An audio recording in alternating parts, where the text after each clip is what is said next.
Welcome to the Medicine's online shared story channel, the story of Josephine and her end of life.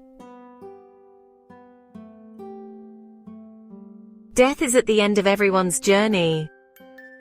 I've already processed being terminal, all the emotions and feelings. And now at the end I can say that I'm good. No one can understand a terminal ovarian diagnosis unless they are dealing with that themselves. There is no cure. There is no magic over-the-counter remedy. I can't eat or exercise this away. One of the most annoying things about this is the HPV and ovarian cancer predators and scammers with magical cures. I must have at least 30 bots and scammers blocked. From selling me a cure in a bottle RSO and it's only $49.99 to be tested and cured. Lol. To random diets, to drink hydrogen peroxide. And to pray in moonlight, visit salt caves, chanting in groups. I call that BS woo. Woo isn't going to cure a terminal exam case. Part of the problem is books that need to be more factual. Chris Beat Cancer is a popular one. The guy had stage 2 or 3. The standard treatment was chemo to shrink tumors, then surgery. He did the chemo only, skipped out on surgery and got really into woo, then wrote a book claiming the woo cured his disease. The chemo did that. One of the first things I did was research the highest-rated gynecologic human papillomavirus oncologist in the Midwest. That's about all I'm qualified to research, LOL. The good part about finding a good team is you can bring your questions there to them, not to Google. You get real answers from professionals in the field and are informed on all the latest data. Beating ovarian cancer. Diet and exercise can help with symptoms. However, they alone can't and won't change the outcome. What's important to me and my family is quality of life. I want to be able to enjoy what time I have left. It breaks my heart incredibly when terminally ill people get caught up in woo and believe that if they do certain things, they can live. They believe so much that they don't deal with reality, don't make their end-of-life arrangements, don't spend quality time with loved ones, or even get to say goodbye. That would be a nightmare for me. I've made my end-of-life arrangements, arranged for services, signed the do not revive, do not force feed, gave my partner medical power of attorney so he can take over if need be. I've been spending so much time with my family, completely honest that this will likely be my last year, making as many memories as I can. So much I'm doing to leave behind for my son. That's my focus, not searching online for different treatments. I saw in my research many family situation and I'm so sorry to hear about the other moms. It's heartbreaking that everyone has someone in their family fighting or deceased from tumor. It is so widespread that it affects everyone on this planet.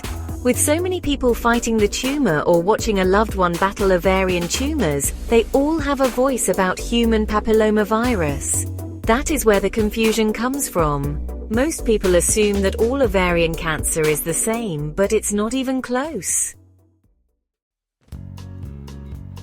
The top 3 types of ovarian cancer are epithelial, which makes up about 85% germ cell, around 2%, and stromal, about 1%. They biopsy the tumor and examine it under a microscope to get this information. After that, there are the subcategories high-grade, low-grade, and clear cell. There are more, but I remember these are the top ones. This doesn't include rare types or borderline types.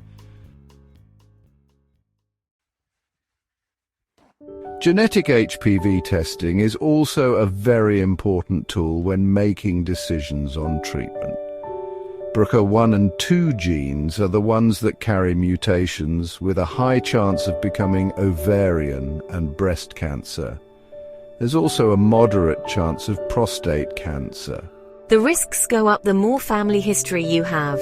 Myself, being at the end stage at 37, the doctor strongly advised my siblings to get screened immediately. 2 of them carry the gene, one already had a hysterectomy as a preventative measure, and the other will do the same. Both will have to undergo a high-risk gynecological exam every 6 months.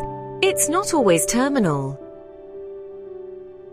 Stage 4 disease, unfortunately, is I had tumors the size of grapefruits at the time of diagnosis. They were so big that surgery wasn't possible until chemo had shrunk them down. So many test reasons why early human papillomavirus detection is important. No, it's vital to saving lives. Coping with the diagnosis. I think the best thing you can do or say to someone like me is just supporting whatever they decide. I've decided I want to spend time with my loved ones and be able to die with dignity. The end-of-life pill. If you've ever watched a loved one die, you know how heart-wrenching, painful, and agonizingly awful it can be. I've been there at the end for many relatives with checkups. Some people want to be surrounded by family at the end, and I can respect that. It's not something I want, though. I refuse to put my partner and my son through that. I don't want that to be how they last remembered me. Suppose I'm lucky enough to make it to the very end of the stage. The hospice, because there is no test or treatment left stage. I plan on leaving this world on my terms, not the disease. I will fight as long as I can fight, of course. But when it's time to go, I want to go on my terms. My biggest fear is that this request isn't followed. I fear slowly dying in a room with family I likely won't recognize. Getting weaker and more incoherent, being scared, being drugged up so my passing is easier on them.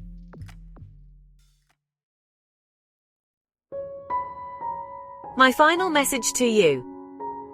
My husband saw his wife and my child saw his mother grow weaker and paler, seeing me wither away, seeing me scared and crying. Them being scared and crying, and I can't comfort them. They remember this haunting image of me. I can't. I won't do it. Gap 2S. I believe my partner understands and respects my decision.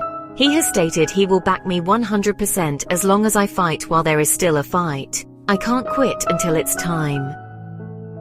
My son, my sweet boy. About to turn 6 in November. He may get upset at me for taking my life. I plan on spending the days before solely with him and my partner. I will say as much as I can safely say. I'm leaving as much as I can for him. I will explain my life-ending decision in the journal I'm leaving for him. I would rather upset him with my choice than let him see me die. It's just a body. We all have to leave our bodies one day. To subscribe to more stories on this channel, please click on the subscribe link. It's free to subscribe and get more shared stories. We love to share them as we can see that around the world we are often sharing the same health concerns. Also, if you subscribe today, you will receive a personalized coupon voucher for 20% off any laboratory product or appointment during your channel's subscriber lifetime. And don't forget, please show your appreciation and hit the like button so we are motivated to create more shared stories for everyone.